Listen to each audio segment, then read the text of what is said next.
Good day, everybody. Sometimes things come to my mind on little tricks or tips, how-to things, like a lot of the guys put on YouTube of all kinds of trades and stuff. For a lot of mine are for model trains. I'd like to put 3 on there today, actually 4 with this truck I want to talk about. One is the Maiden Rescue here.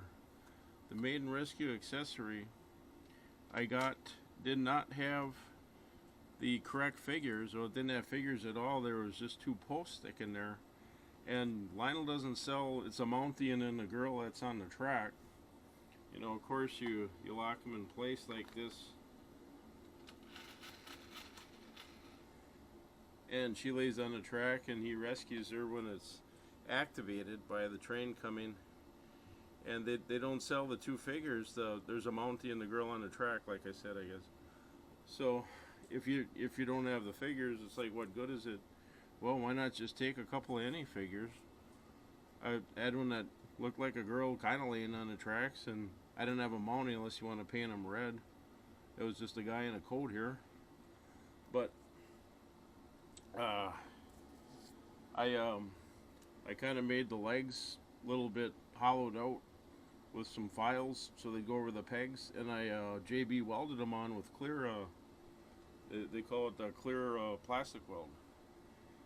So when a train comes by, it activates them, and then at least there's 2 figures on there. You can, it works on 0 or 027 gauge, it doesn't matter, by the way. It would even work for Marks or any other track.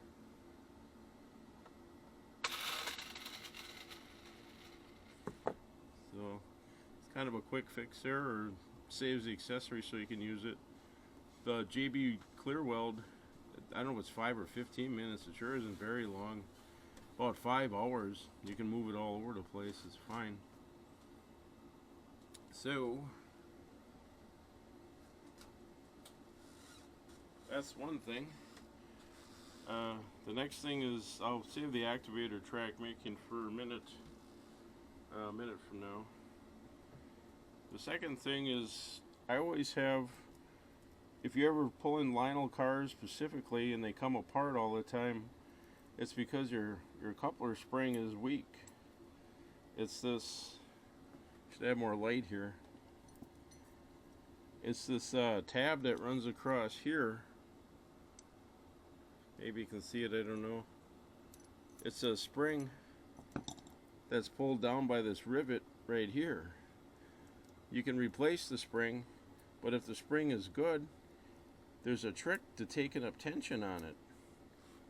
And it takes you only 2 seconds.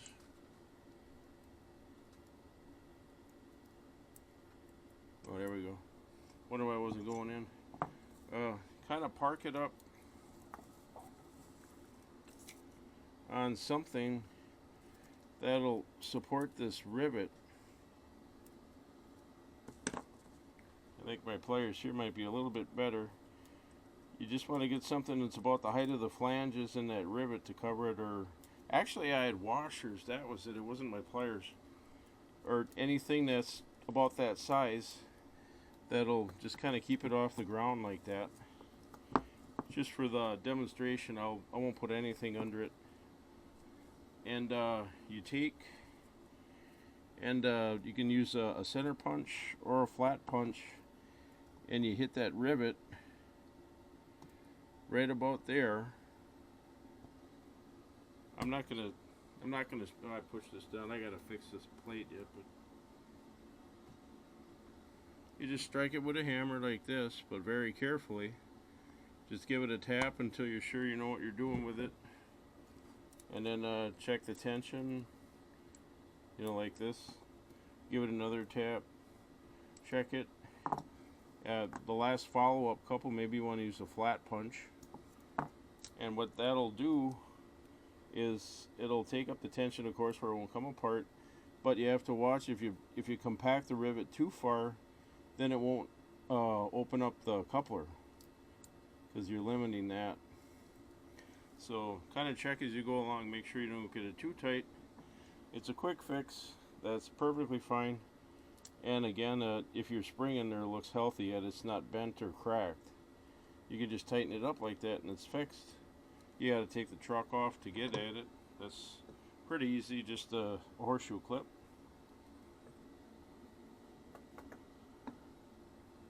And then I'd like to show how to make activator tracks instead of using, I happen to have one here, a contact sensor. These are fine too, whatever you want to use, they're adjustable.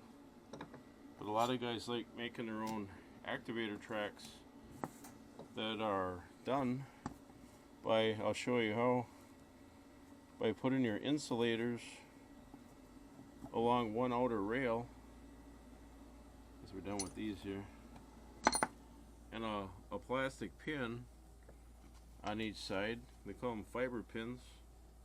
O and O gauge, by the way, are different sizes.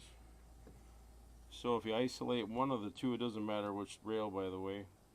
When a car with metal wheels hits this section that's insulated too with the fiber pins, it'll cross the rails, making a conductive circuit to a wire which will solder on here. And then that wire goes to your accessory and trips whatever accessory you're using. Maybe it's an operating gate man, crossing gate,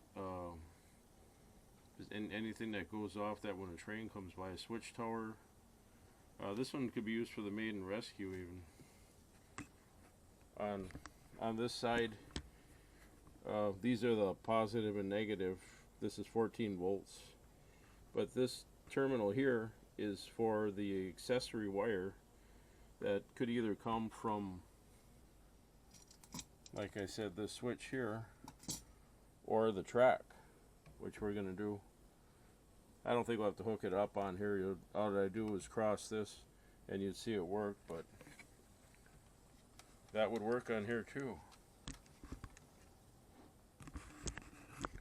So it's quick and easy, and it doesn't cost any more than the track itself you got. I'm going to take these wires out of the way.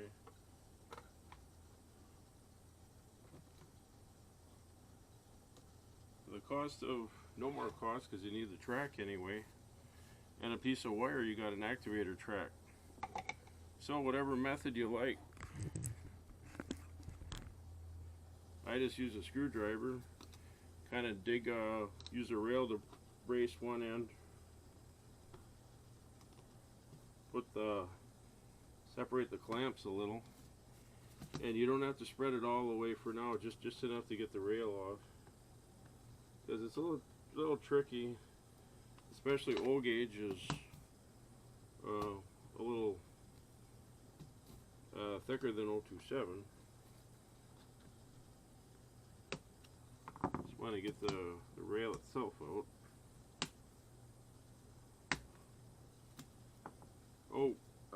For cleaning,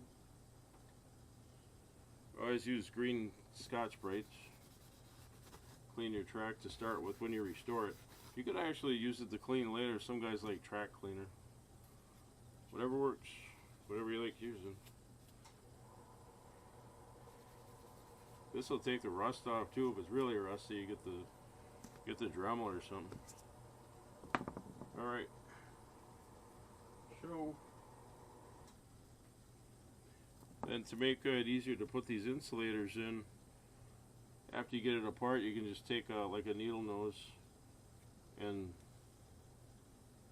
spread these a little wider. This is tougher to do with the screwdriver, so all you want to do is get the rail out of the way.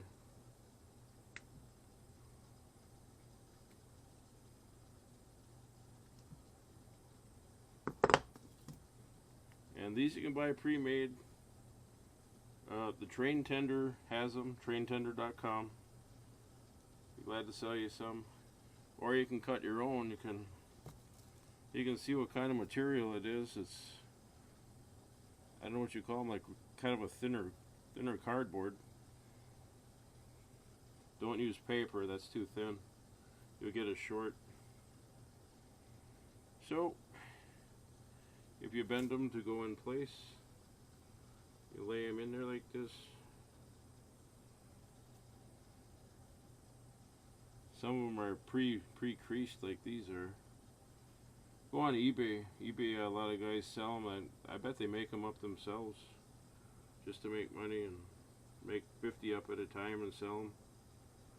Happy to sell them to you.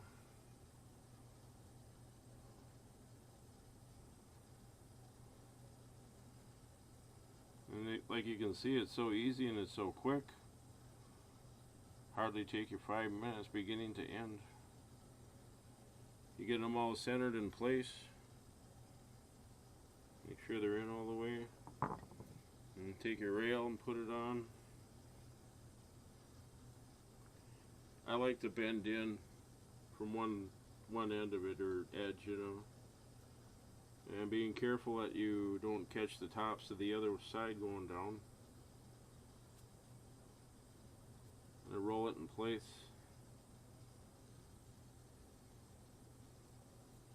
And you think you got her in place, judge to make sure you got cloth showing on both sides, or paper up over the clamp. Make sure it's centered, or of course you'll have a short. Pushing down at the same time, I like to pinch them first and then finish the job with a screwdriver.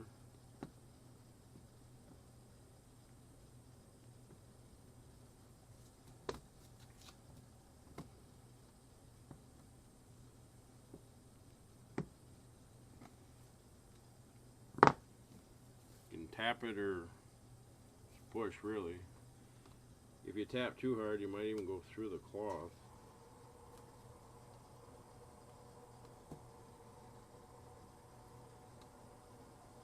I don't know if you want that full clamp anyway. It's got a little ridge on it.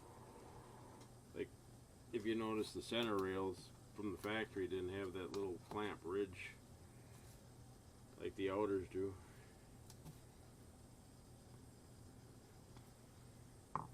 And that's the rail part. It holds in there real good. One thing I forgot to tell you is, remember, insulate on each end. I should have took this pin out first. So of course you just spread the rails a little. Don't worry about missshaping it. You'll put that back in shape in a minute. Just pull that one out there.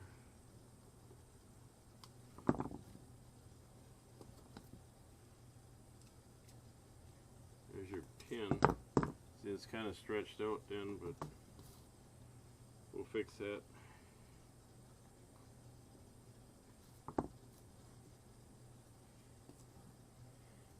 They actually make the pliers for this, but I pinched the bottom first, then kind of pinched the sides, and as close up to and the hole pinched as far as you can, where it'll hold a pin. This is a metal one this time, but we'd have plastic.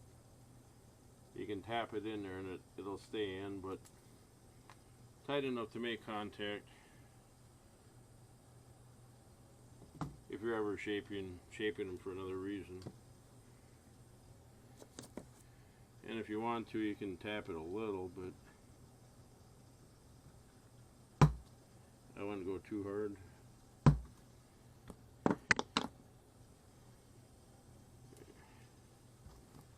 Look at my back here. I'm short on pins, so I'll just put one in.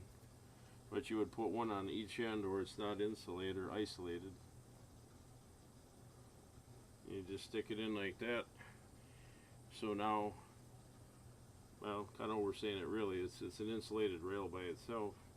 But the contact that'll trick your accessory is when the metal wheels, again, SB metal wheel car, will bridge these two through the axle and set your accessory off.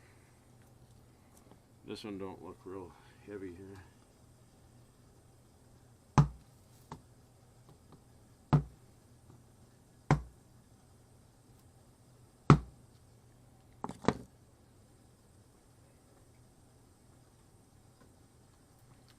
Thought of something else to tell you. This pin's gonna fall out. I'm just gonna take it out for now.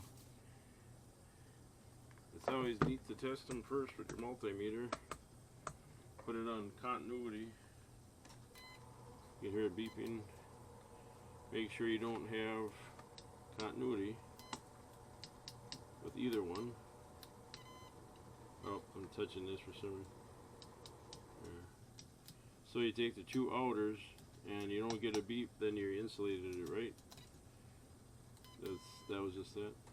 And if you want to just always, actually when you're putting restored tracks on, you can test it anyway with inner and outer on any track to make sure the center rail is insulated right. That's the rail part of it.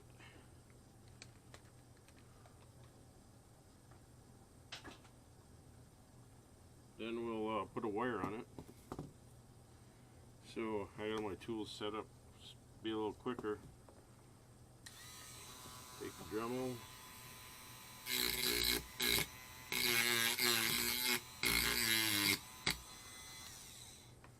Up it up a little. Flux is almost gone here. I had this since I was a kid. Soldering my cars with it. It's almost gone finally.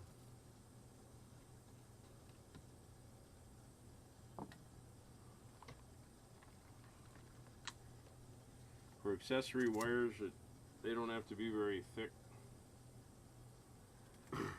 This is about a 22 gauge or so, 20.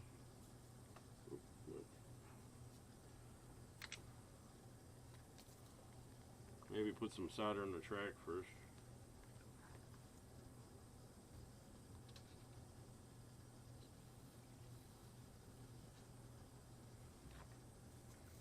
Tin the wire.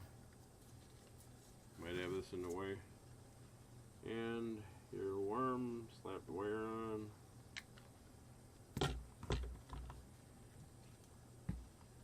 And you're done. You want to be nice to everybody, take the flux off it. That gets in your eyes, that's bad. Somebody handles the track after. Or you.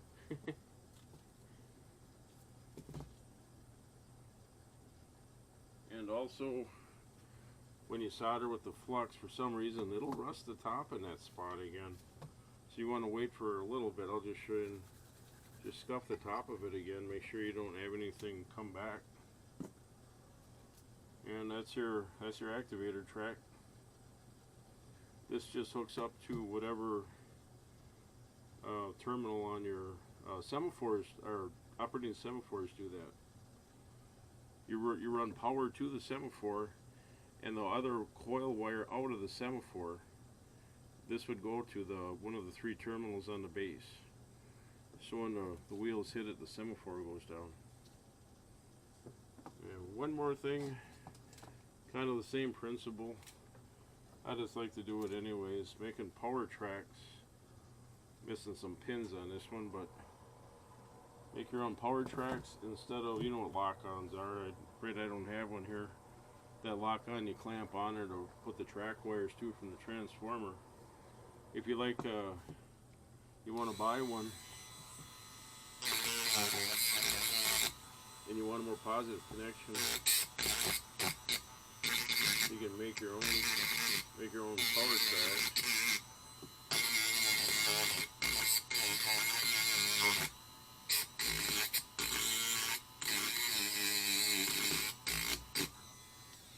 Especially if you're having a bigger layout.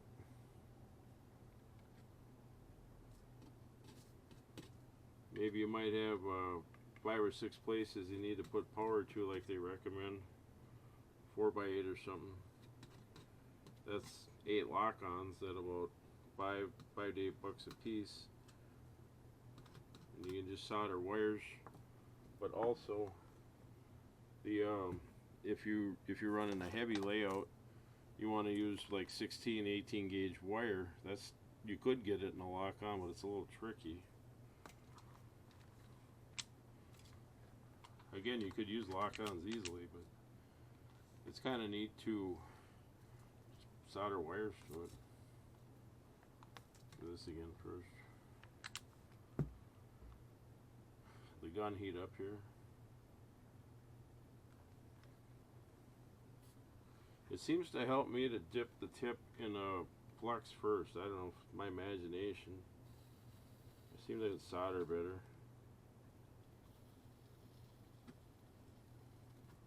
Some heat on the track when you do it itself. Hold it on there a second.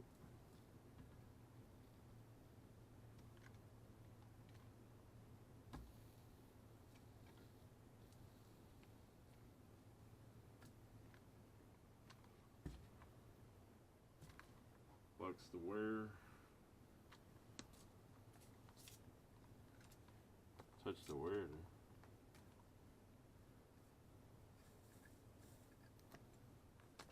I like red for the center, no matter what colors they are.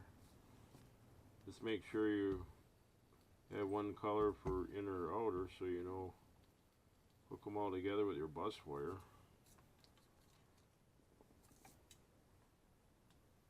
I have these all made up for the video, just hit them quick here.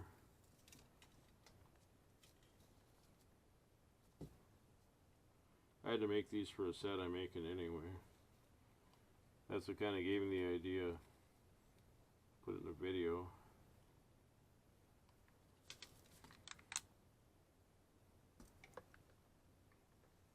You can see how quick this is. Take anything.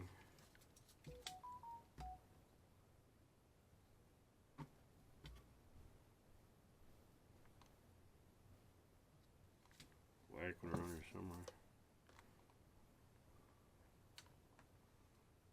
Colors don't matter as long as they're different. Whatever you want to use.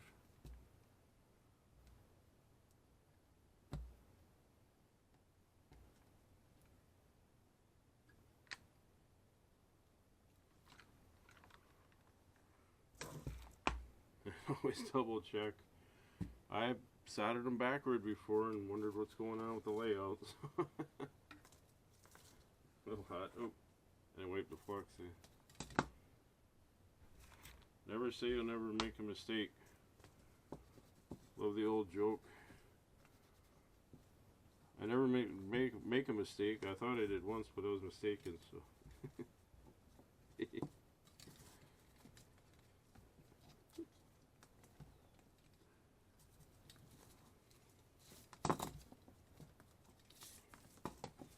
The other side's.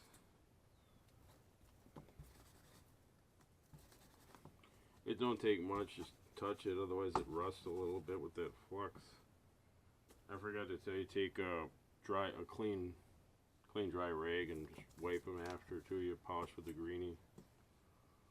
It'll restore the tracks beautifully. Got a divot in it. And I think that's it. Flux on this, yep.